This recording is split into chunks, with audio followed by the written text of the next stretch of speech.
Il y a un peu plus d'un an, Mark Zuckerberg décide de passer un petit coup de polish à l'algorithme de Facebook.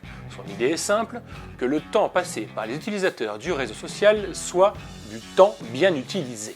L'heure est au bilan. Allow me to show you something.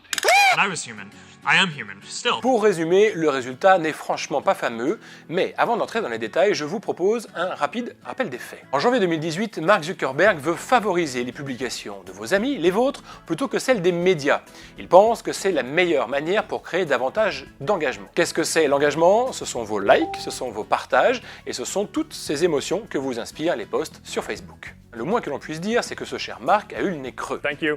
Selon un rapport publié par le site Newsweek, le taux d'engagement a progressé de 50% entre 2018 et 2019.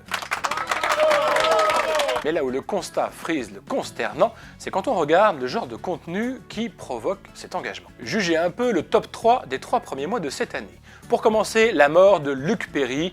Tous les fans de Beverly Hills sont en PLS. Juste après, l'État de New York qui légalise l'avortement jusqu'à la naissance du bébé. Entre nous, ceci est une fake news. Et en troisième, une autre histoire de peine de mort qu'on infligerait au fœtus. Que du joyeux et donc beaucoup de fausses nouvelles. You liar! Et si on se penche sur ce que les gens partagent le plus, là encore, c'est que de la qualité. Un soi-disant prédateur sexuel qui sévirait dans votre région, sans bien sûr qu'on précise quelle région.